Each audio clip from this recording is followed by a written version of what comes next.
안녕하십니까. 유라시아서 제52주 스터디 강의.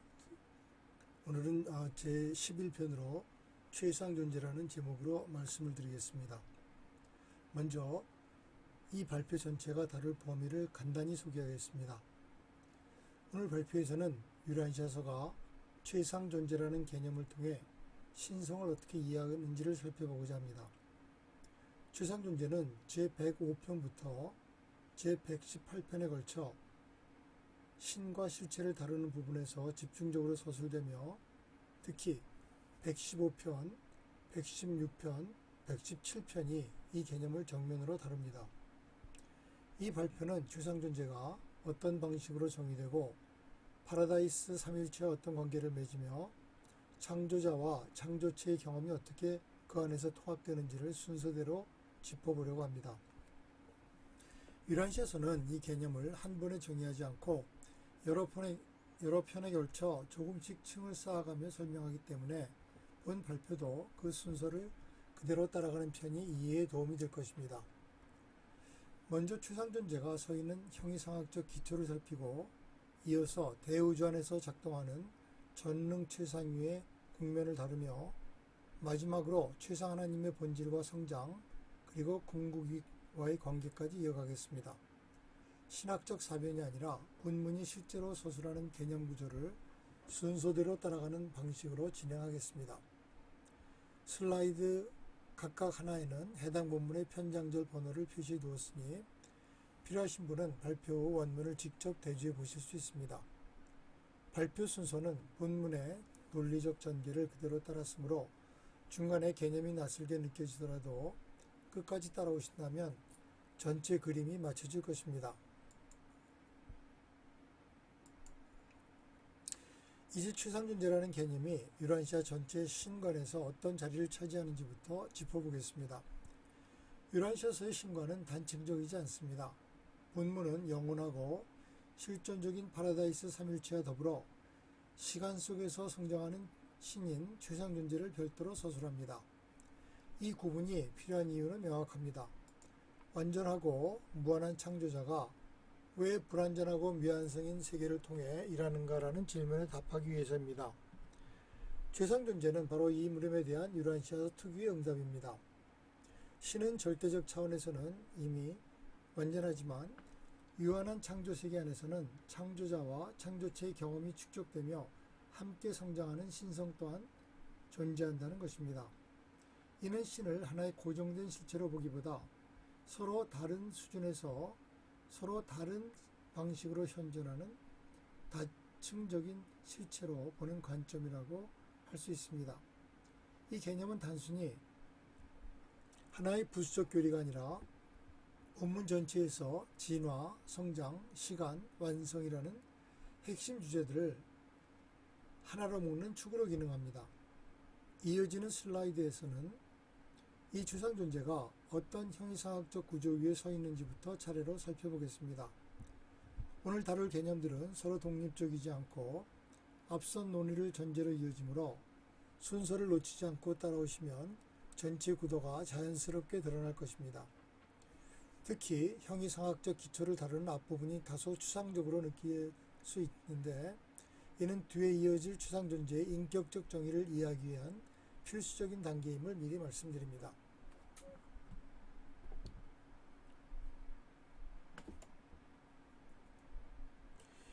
이제 최상존재를 이해하기 위한 첫 번째 관문, 곧 유한한 지성이 신을 사고하는 방식의 한계로 들어가겠습니다. 제115편은 최상존재를 다루기에 앞서 먼저 유한한 지성이 신을 이해하는 방식 자체의 한계를 짚습니다. 본문은 부분적이고 불완전한 지성이 사고를 이어가려면 반드시 어떤 개념적 틀 위에 세워야 하고 그 틀은 절대적 진리가 아니라 상대적으로 유용한 발판일 뿐이라고 말합니다. 진리와 아름다움과 선함, 심지어 신에 대한 이해조차 오직 상대적인 진리일 뿐이라는 서술이 이어집니다. 흥미로운 것은 이 논리를 신 개념 자체에도 적용한다는 점입니다. 본문은 짧고 인상적인 문장으로 이렇게 표현합니다. 하나님은 아버지보다 훨씬 더한 분이지만 아버지는 인간이 가진 하나님에 대한 가장 높은 개념이라는 것입니다. 본문은 이어서 아버지 아들이라는 개념도 오르본통과 하버너와 파라다이스에서 획득될 초필서적 개념들에 의해 한층 확장될 것이라고 덧붙입니다. 이 문장은 신학적 겸손의 선언이자 앞으로 다룰 추상존재 개념이 왜 여러 층위의 설명을 필요로 하는지를 보여주는 출발점이 됩니다. 이 겸손의 태도를 유지한 채로 다음 슬라이드에서는 절대 수준의 실체를 어떻게 세 단계로 나누어 이해하는지 살펴보겠습니다. 이 순서를 따라가면 왜 유란시아서가 신을 한 문장으로 정의하지 않는지 자연스럽게 이해할 것입니다. 다음으로 넘어가 절대 수준의 실체를 어떻게 세 단계로 이해할 수 있는지 살펴보겠습니다. 본문은 절대 수준의 실체를 이해하기 위해 세 단계의 개념을 제시합니다. 원초자는 모든 실제가 기원을 얻는 첫째 근원 중심 그 자체이며, 실제자는 영혼아들과 무한영과 파라다이스의 연합으로 이미 완전히 실현되어 있는 것이고, 잠재자는 신절대자와 무지한 절대자와 우주절대자의 연합으로 아직 실현을 향해 나아가는 것입니다. 본문은 실제성의 삼극일체 안에서는 잠재성이 출현적이고, 잠재성의 삼극일체 안에서는 실제성이 출현적이라고 대비시키며, 이 셋의 상호관계가 긴장을 낳고 그 긴장이 모든 우주적 성장을 가능하게 한다고 설명합니다. 특히 눈여겨볼 대목은 잠재자가 개별적으로는 실현에 실패할 수 있어도 전체적으로는 결코 실패하지 않는다는 서술입니다. 본문은 이를 하나님의 뜻은 궁극적으로 항상 이루어진다, 개별적으로는 그렇지 않을지라도 전체적으로는 변함없이 이루어진다고 표현합니다. 창조체의 관점에서 실제성은 중심에서 주변으로 확장되고 잠재성은 주변에서 중심으로 수렴한다는 서술도 함께 나오는데, 이는 성장이 한 방향으로만 일어나는 것이 아니라 두 방향의 운동이 만나 이루어짐을 보여줍니다. 이 구도가 추상존재라는 성장하는 신개념의 형이상학적 토대가 됩니다. 이 세 층위를 기억해 두시면 이어지는 슬라이드들에서 최상위가 왜 삼일체와 삼극일체 양쪽 모두와 관계를 맺어야 하는지가 훨씬 분명해질 것입니다. 이 형이상학적 기초를 바탕으로 이제 최상실체가 구체적으로 어디에서 비롯되는지를 살펴보겠습니다. 최상실체의 기원을 탐구하려면 본문은 먼저 파라다이스 삼일체에서 출발해야 된다고 말합니다. 삼일체는 기원신이며 최상위는 그로부터 파생된 신이기 때문입니다. 그런데 본문은 최상위의 근원을 두 겹으로 설명합니다. 최상위는 무엇보다 먼저 영인격이며, 이 영인격은 삼일체로부터 비롯된다고 분명히 밝힙니다. 그러나 동시에 최상위는 성장의 신, 곧 진화적 성장의 신이며, 이 성장은 실제성과 잠재성이라는 두 삼극일체에서 기원한다고 덧붙입니다. 본문은 나아가 무한한 삼극일체가 유한한 수준에서 작용할 수 있는 것은 무한 그 자체 안에 이미 유한의 잠재성이 포함되어 있기 때문이라고 설명합니다. 정리하면 최상위의 인격적 정체성은 삼일체에서 오지만 그 성장의 동력은 우주의 진화 과정 자체에서 온다는 것입니다. 본문은 이 관계를 실제자와 잠재자를 아우르는 삼극일체들이 최상존재와 결합하여 유한 수준에서 직접적으로 또 간접적으로 현현한다고 정리합니다. 이 이중적 근원구조가 다음 슬라이드에서 다룰 삼일체와의 관계 그리고 삼극일체와의 관계라는 두 축을 예비합니다. 이 둘을 각각 살펴본 뒤에는 이 두 관계가 실제로 어떻게 하나의 최상위성 안에서 겹쳐지는지도 함께 확인하겠습니다.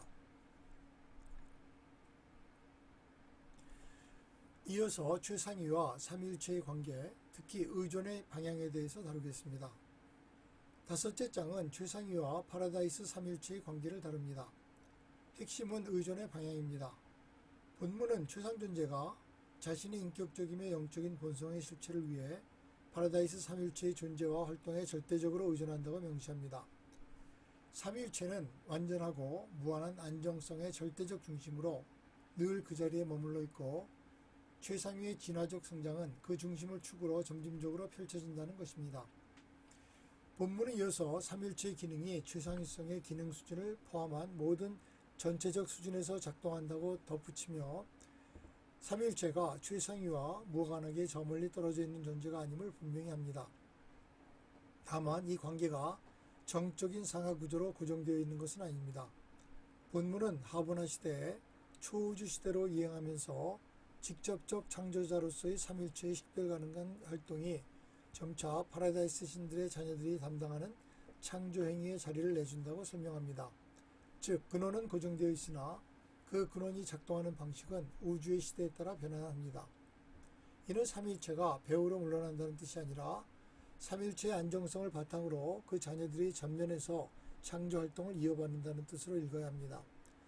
요컨대 삼일체와 추상위의 관계는 위기의 문제라기보다 변하지 않는 중심과 그 중심을 축으로 전개되는 성장사의 관계로 이해하는 편이 정확합니다. 이번에는 추상위와 세 절대자, 곧 삼극일체의 관계로 넘어가겠습니다. 여섯째 장은 추상위와 세 절대자의 관계, 곧 삼극일체의 관계를 다룹니다. 본문은 이 관계를 하나의 이중운동으로 요약합니다. 최상위의 운동은 두 가지이다. 파라다이스와 신을 향해 내적으로 집중되고 잠재성의 절제자들이 무한성을 향해 외적으로 확장된다는 것입니다. 이 이중운동은 대우주 안에서 실제로 눈에 보이는 두 흐름으로 나타납니다. 하나는 파라다이스에서 내려오는 최상 창조자 인격들의 흐름이고 다른 하나는 초우주에서 파라다이스를 향해 올라가는 상승 순례자들의 흐름입니다. 본문은 창조자 아들들 안에서 인격화된 신성의 분출이 외향적 확장을 나타내고 끝없이 이어지는 상승하는 창조체들의 행렬이 내향적 수렴을 증언한다고 설명합니다. 결국 유한신은 언제나 이 이중 상관성 안에 움직이며 내적으로는 파라다이스를 향하고 외적으로는 무한성을 향한다는 것입니다. 이 하강과 상승의 만남 속에서 서로 다른 존재들이 이해에 이르고 보편적 형제를 발견한다는 서술이 이어집니다. 인간의 시야에서는 두 흐름이 서로 무관해 보일 수 있지만 본문은 이 둘을 추상위성이라는 하나의 살아있는 실체가 지닌 두 얼굴로 그려냅니다. 이 두 얼굴을 함께 볼 때야 비로소 최상위가 왜 형이상학적 개념에 그치지 않고 대우주 안에서 실제로 작동하는 신성으로 다가오는지 이해할 수 있습니다. 이제부터 116편으로 넘어가 최상존재가 대우주라는 구체적 무대에서 어떻게 나타난지를 살펴보겠습니다. 제116편은 최상존재를 대우주라는 구체적 무대에서 다시 조명합니다. 여기서 강조되는 것은 성장입니다. 본문은 체험적 성장이 창조체와 창조자의 협력, 곧 하나님과 인간의 연합을 의미한다고 말하며 하보나는 이미 완전하여 성장하지 않지만 대우주는 성장을 그 본질적 특징으로 한다고 대비시킵니다. 그의 운명은 완전성이지만 현재의 경험은 성장과 미완성 요소를 포함한다는 서술도 함께 나옵니다. 그리고 최상위의 이 대우주적 국면을 전능추상이라 부르며 짧고 명료한 문장으로 정의합니다. 전능추상이는 권능과 인격에 살아있는 진화신성이라는 것입니다.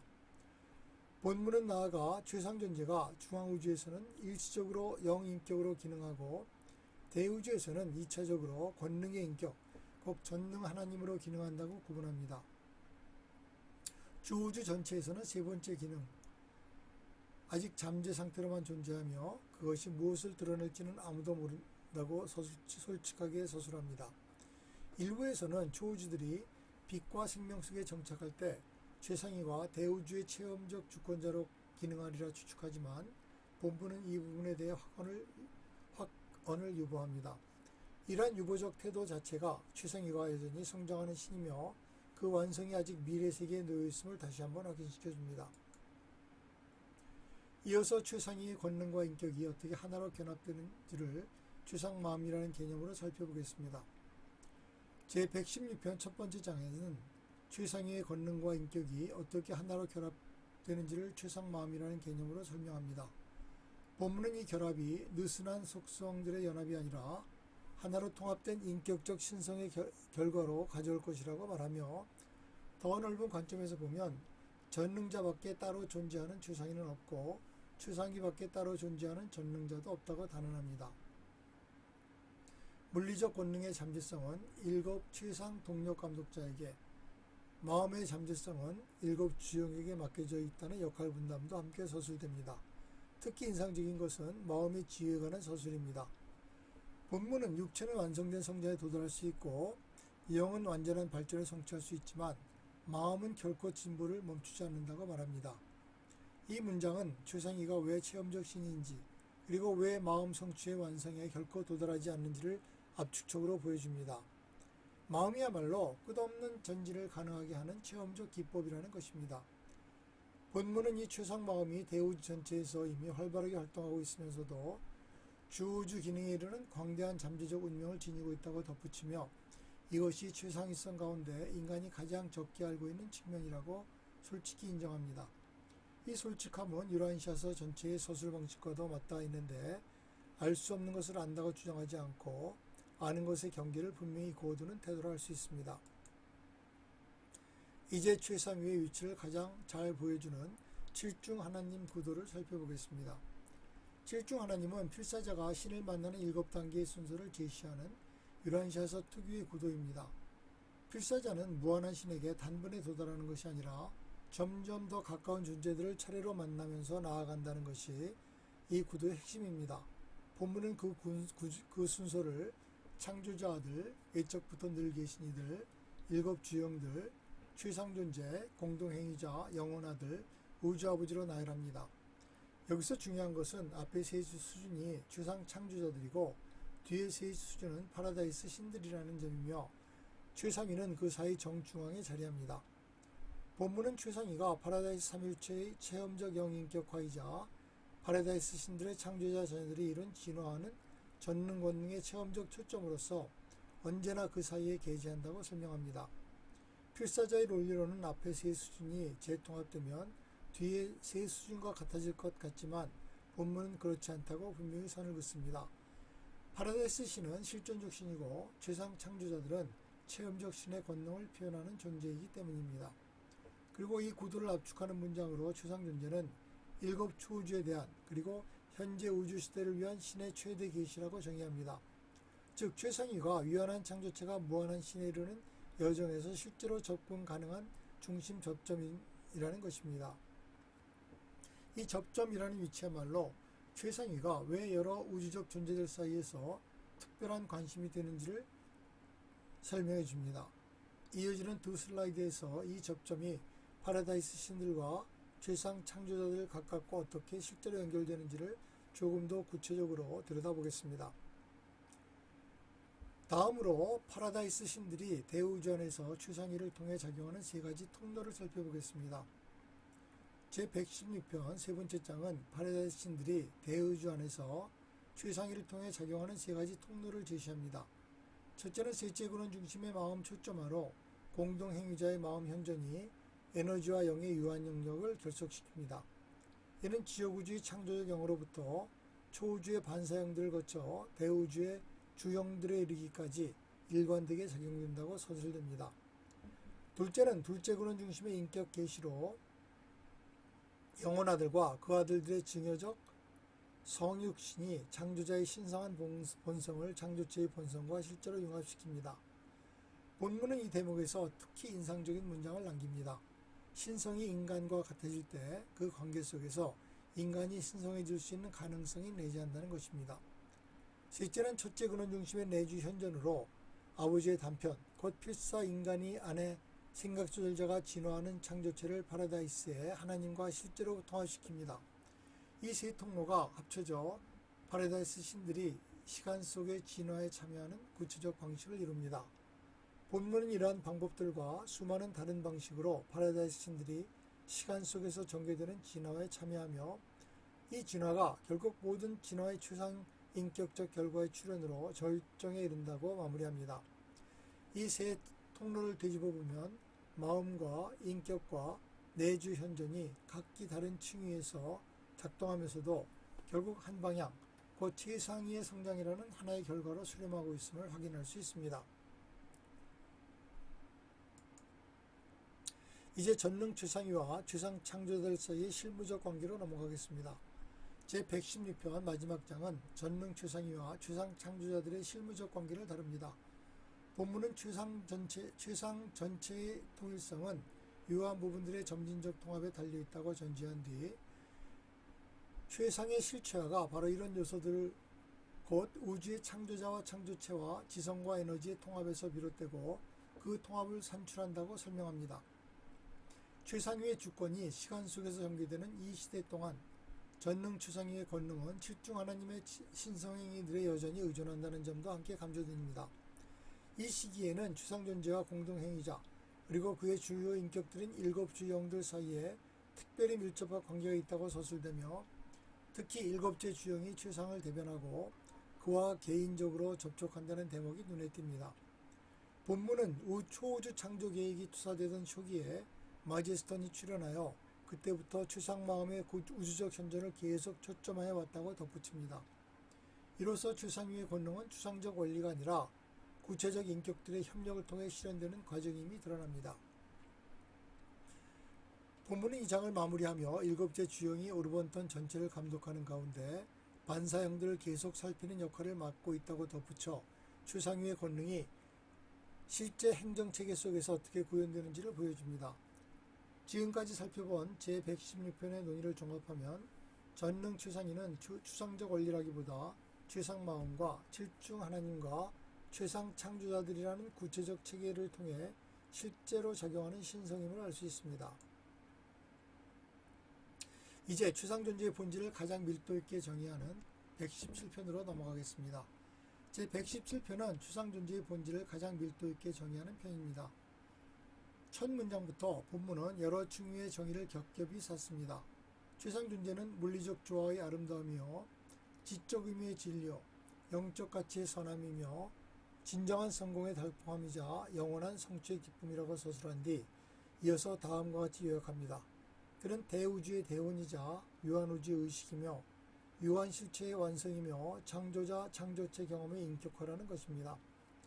이러한 정의는 앞서 다른 형이상학적 논의를 인격적 언어로 다시 번역해 보여주는 대목이라고 할 수 있습니다. 본문은 이 정의를 뒷받침으로 하는 이미지로 하나님을 계시하며 내려오는 창조자들과 하나님을 찾아 올라가는 창조체들의 우주적 행렬을 제시합니다. 이 하강과 상승의 만남에서 서로 다른 존재들이 서로를 이해하고 보편적 형제를 발견하며 그 과정 전체가 최상존재의 신적 진화를 이룹니다. 대우주가 삼위일체의 무조건적 통일성에 가까워질 때 이 실체는 점점 더 또렷해집니다. 본문은 이 정의를 통해 추상존재를 추상적 원리가 아니라 진리와 아름다움과 선함이라는 인간이 이미 알고 있는 가치들이 인격으로 응축된 존재로 제시하려는 것을 읽을 수가 있습니다. 이러한 정의 방식은 추상존재가 철학적 개념에 머무르지 않고 인간이 직관적으로 접근할 수 있는 인격적 실체로 다가온다는 점을 강조하는 것으로 보입니다. 이제 추상존재 안에서 창조자와 창조체가 어떻게 하나로 묶이는지를 살펴보겠습니다. 이어지는 장은 추상존재 안에서 창조자와 창조체가 어떻게 하나로 묶이는지를 다룹니다. 본문은 창조자의 의지와 창조체의 의지가 질적으로는 다르지만 경험적으로는 유사하다고 전제하며 그 근거로 인간이 하나님과 연합하여 영원한 최종자를 공동 창조할 수 있고 신은 그 아들들의 성육신 속에서 인류처럼 행동할 수 있다는 서술을 제시합니다. 그리고 이 결합의 성격을 다음과 같이 규정합니다. 추상 존재 안에서 창조자와 창조체는 하나의 신 안에서 통합되어 있으며 그 의지는 하나의 신성한 인격을 표현한다는 것입니다. 본문은 이 최상의 의지가 창조자와 창조체의 의지를 단순히 더한 것 이상의 무엇이라고 덧붙이며 이를 네바돈의 주아들이 지닌 주권적 의지가 신성과 인성을 단순히 결합한 것 이상의 의미를 지니는 것과 같다고 비유합니다. 완전성과 불완전성의 속박을 넘어 완전을 향해 나가는 이 공동의 여정이 곧 추상 존재의 실체를 이룹니다. 본문은 이러한 통합이 대우주 속의 모든 창조체들과 창조자들이 비할 데 없는 경험을 충실하게 묘사하고 있다고 말하며 이 경험이야말로 완전을 향한 영원한 길 위에서 하강자와 상승자를 영원히 결합시키는 힘이라고 서술합니다. 창조자와 창조체의 이러한 통합은 이어지는 슬라이드에서 다룰 성장의 근원이라는 주제와 곧바로 맞닿아 있습니다. 이번 슬라이드에서는 성장이라는 주제로 다시 돌아가 보겠습니다. 제117편 두 번째 장은 성장이라는 주제로 되돌아옵니다. 본문은 최상존재를 시간 속의 하나님이라 부르며 그의 존재 안에 창조체의 시간 속 성장의 비밀로 간직되어 있다고 말합니다. 필사인간에게 존재란 곧 성장과 동의어이며 이 성장은 추상존재의 성장 시대의 특유한 현상으로 이해됩니다.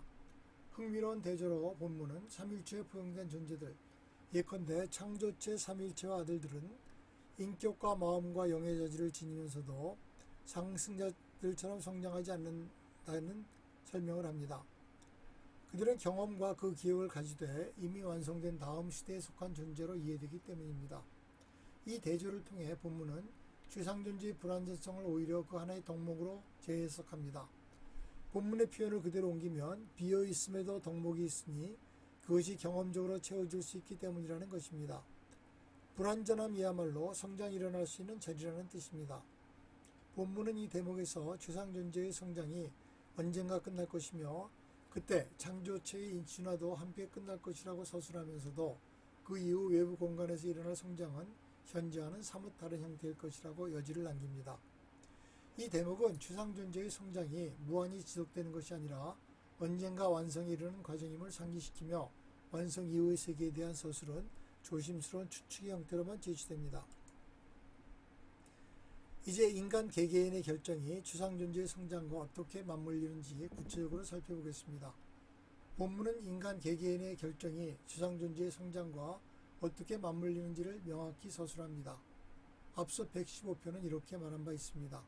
모든 인간의 결정은 인간 경험에서 새로운 실체를 실제화할 뿐만 아니라 인간의 성장에 대한 새로운 능력을 열어준다는 것입니다. 본문은 이를 두고 모든 아이 속에 어른이 살고 있듯 성숙하여 하나님을 아는 사람 속에는 오른시와 진보자가 거주한다고 비유적으로 풀이하기도 합니다. 제117편은 이 통찰을 우주 전체의 차원으로 확장합니다. 본문은 추상존재가 대우주의 진화에 응답하여 실제화되는지 아니면 우주가 추상존재의 점진적 실제화에 응답하여 진화하는지를 요한 철학에서 가장 흥미로운 질문 가운데 하나로 제시하면서도 어느 한쪽으로 단정하지 않습니다. 다만 확실히 아는 것은 높든 낮든 모든 창조체와 우주가 추상존재 안에서 함께 진화하고 있다는 사실이라고 밝힙니다. 이 구도 안에서 한 인간의 결정이 사소한 사건이 아니라 우주적 전체의 실제로 새겨지는 실체가 됩니다. 잠재성에서 실제성으로의 이러한 이행이 유란샤서가 말하는 진보의 실질적 내용이며 이는 인간 개개인의 삶이 추상존재라는 더 큰 실체와 결코 무관하지 않음을 시사합니다. 결국 개인의 도덕적 선택과 우주적 진화 과정은 서로 동떨어진 두 차원이 아니라 같은 성장이 서로 다른 규모에서 나타난 모습이라고 할 수 있습니다. 이제 추상존재라는 새 이름이 결국 하나의 실체를 가리킨다는 점을 정리해 보겠습니다. 제117편 세 번째 장은 지금까지 살펴본 추상존재, 추상하나님, 전능추상이라는 세 이름이 결국 하나의 실체를 가리킨다는 점을 분명히 합니다. 본문은 이를 다음과 같이 요약합니다. 추상존재는 모든 유한실체의 출현 단계들이 복합적으로 통합된 보편적 합성체라는 것입니다. 영원한 에너지, 신성한 영, 우주적 마음이라는 서로 다른 차원의 다양성이 최상의 진화 속에서 유한적 완성에 이르며 추상존재는 그 유한한 최대 완성의 신적 수준에서 자기 실현된 모든 유한성장의 초감으로 그려집니다. 본문은 이 추상존재들을 삼구일체들의 창조적 무한성이 흘러들어와 은하 파노라마로 결정화되는 신성한 통로라고 묘사합니다. 이 서술이 우주 창조들에게 지니는 의미는 분명합니다. 개별 창조체가 겪는 성장은 고립된 사건이 아니라 더 큰 통합의 흐름 속에 놓인 하나의 부분이라는 것입니다. 이 관점은 이어지는 슬라이드에서 다룰 최상위와 공고기의 관계로 자연스럽게 이어집니다. 개별 창조체의 성장을 이렇게 더 큰 통합의 일부로 보는 관점은 유란샤서가 인간의 체험을 결코 고립된 사건으로 다루지 않는다는 점을 다시 한번 확인시켜줍니다. 이제 이 통합을 시야를 넓혀 최상위 자체가 유란샤서의 더 큰 신관 안에서 어떤 위치에 놓여 있는지로 넘어가겠습니다. 마지막으로 추상존재를 넘어서는 공고기와의 관계를 살펴보고 넘어가겠습니다. 지금까지 다룬 추상존재는 유란시아 전체 신관에서 하나의 종착점이 아닙니다.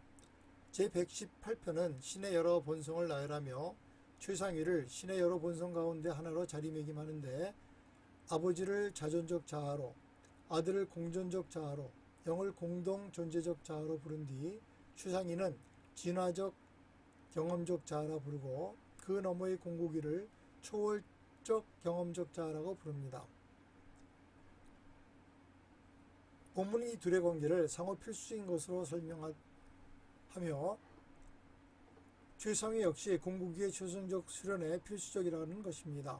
그리고 이 관계를 하나의 이미지로 압축합니다. 함께 그들은 주우주의 모든 창조적 성장의 시작과 완성을 연결하는 경험적 다리를 이룬다는 것입니다. 이 서술은 최상존재를 이해하는 관점 자체를 넓혀줍니다. 최상존재는 성장의 끝이 아니라 시간 속의 창조 세계가 더 큰 영혼의 지평으로 건너가는 다리 위의 한 자리입니다. 본문은 이 관계를 준절대적이고 파생된 신의 기본적 연함이라 부르며 이 둘이 운명의 성취에서 서로를 완성해가는 상호 보완적 존재임을 강조합니다. 이 다리라는 이미지는 오늘날 발표에서 다룬 최상존재 논의 전체를 마무리하는 데에도 유용한 은유가 됩니다. 최상위를 하나의 종점이 아니라 다리의 한 자리로 이해할 때 비로소 유란시아서의 신관 전체가 어떤 방향으로 열려 있는지를 가늠할 수 있게 됩니다. 이제 지금까지 살펴본 내용을 신학적으로 종합해 보겠습니다. 최상존재 개념의 가장 큰 특징은 완전한 신과 불완전한 세계 사이의 간극을 결핍이 아니라 성장이라는 범주로 재구성한다는 데 있습니다. 이는 전통적으로 신정론이 씨름해온 질문, 곧 완전한 신이 왜 불완전한 세계를 허용하는가라는 물음에 시간적 차원의 답을 제시합니다. 완전성은 이미 절대 수준에 존재하지만 유한 수준에서는 그 완전성이 창조자와 창조체의 공동 경험을 통해 시간을 두고 실현되어 간다는 것입니다. 앞서 살펴본 7중 하나님의 구도 역시 무한한 신이 유한한 창조체에게 다가오기 위해 스스로를 단계적으로 낮추어 드러내는 구조로 이해할 수 있습니다. 이 구도 안에서 인간의 도덕적, 영적 선택은 사적인 사건에 그치지 않고 최상존재의 성장이라는 우주적 진화 과정에 실제로 참여하는 행위로 재해석됩니다. 결국 최상존재 개념은 창조자와 창조체를 대립하는 두 항이 아니라 하나의 성장하는 신성 안에서 서로를 완성해가는 두 축으로 통합해냅니다. 이 관점은 전통적인 완전 불완전의 이분법을 넘어 완전과 불완전이 하나의 성장 과정 안에서 함께 작용한 것으로 재구성한다는 점에서 유란시아서 신관의 독창적 기여로 평가할 수 있습니다. 이러한 종합적 시각은 오늘 살펴본 여러 편의 논의가 결국 하나의 일관된 신학적 구도를 이루고 있음을 보여주며 다음 마지막 슬라이드에서 이를 간결하게 정리해 보겠습니다. 이제 마지막으로 오늘 다룬 내용 전체를 정리하겠습니다. 최상존재는 파라다이스 삼일체에서 그 인격적 근원을 얻으면서도 실제성과 잠재성의 두 삼국일체와의 관계 속에서 시간을 두고 성장하는 신으로 정의됩니다. 실주 하나님이라는 구도 안에서 최상위는 정중앙에 자리하여 유한한 창조체가 무한한 신에 실제로 다가갈 수 있는 접점으로 기능합니다. 그리고 그 본질의 핵심에는 창조자와 창조체의 경험이 하나의 신성한 인격 안에서 통합된다는 사실이 자리합니다. 이 통합은 인간의 결정 하나하나가 우주적 전체에 새겨지는 실체가 된다는 점에서 추상적 교리가 아니라 지금 이 순간의 선택과 직결된 개념이기도 합니다. 본문은 이 통합의 여정을 다음과 같은 문장으로 맺습니다. 완전을 향해 나아가는 영원한 길 위에서 영원히 결합된다는 것입니다. 다만 오늘 살펴본 최상존재는 유란시아서 신관의 종착점이 아니라 궁극이와의 관계 속에서 더 큰 영혼의 여정으로 이어지는 하나의 단계입니다.